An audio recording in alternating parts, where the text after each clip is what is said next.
umkhandlu wonke wasebukhosini okhona, othisha omkhulu bonke abakhona,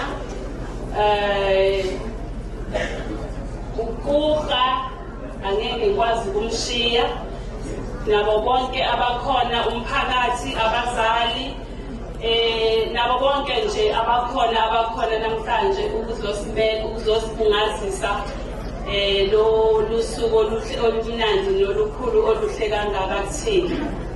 Ngiyabingelela nje kuwo wonke umuntu okhona endlini, ngiyabingelela kuzo zonke ngey'hlalo zenu, bonke abantu abakhona, mhlawumbe ngagcina ngingagqidanga uma ngibizwa ngey'khundla. Okwami-ke namhlanje ngikhale kakhulu bayazi e-district umama uhlala ethi uyahlupha. Kahle kahle bengisuke ngingahluphi, bengisuke ngidliwa okungishisayo ukuthi abantwana bom-Afrika baphandle. Kungihluphe ngingene yonke indawo kwagcina kunje ngoba kunje namhlanje bengingahluphi. Ngicela ukuxolisa kubo bonke abantu abathintekile mhlambe endleleni ngisazama iy'ndlela zokuthi kutholakale lo msebenzi omuhle kangaka, mhlambe abathinteka.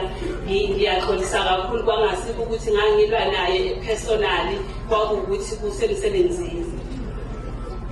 Angizile ukuzokhuluma okuningi namhlanje, ngizobonga nje. Sihambe kakhulu, binde kakhulu indlela. Ngibonge umnyango, ngiyabonga kakhulu into enisenzele yona besingayilindele. Okwethu kwakuwukuthi nje sifuna isikole, sifuna i-shelter for abantwana, nokuthi nathi sisebenze endaweni ehloniphekile, kodwa nisenzele kona kukhulu kakhulu.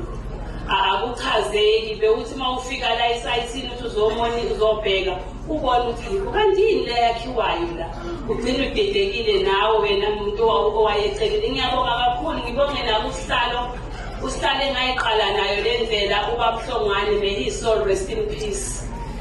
Ubabuhlongane wangamukela uma ngifika kule ndawo, angifuni ukukhuluma okuningi.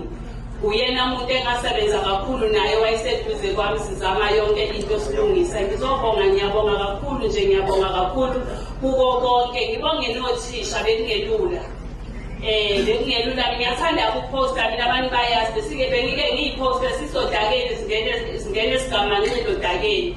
Ibinodaka le ndawo, inodaka lolo ongakazi ulubone, but siyabonga nje ukuthi ikhampani esakhelile kube uqweqwe lekhampani eyaziyo ukuthi kufanele yenzeni. Siyasibona isikole sesingathi sesiteza ngithi besiphansi, bagubha kwafanele ukuthi bagubhe ukuze isikole sizoba sendaweni efanele. Ngiyabonga kakhulu nje, ngiyabonga kuningi, ngibonga kothisha ababekezelile, abanye bengekahlali omunye umuntu, kodwa umuntu onobizo nonepassion uyazi ukuthi it's not about ukuthi usebenzela kuphi. Into esemqoka efanele besemqoka kithi sonke siwothisha ukuthi sinayo ama-resources njengabantwana abakhona phambi kwethu, siyafundisa, sikwazi ukuthola okufanele. Sekuyibonasi nje uma sesithola isikole esihle kangaka. MEC siyabonga, nabazali ngiyabonga kakhulu nje ukubambisana konke okube khona. Ngibonge amakhansela aphema sinikelele inkomo, kube i-RGZ Construction Company ebekuyona ibisakhela isinikelele inkomo, kube umkhandlu waseNdlunkulu usinikelele ngemali engako 5,000.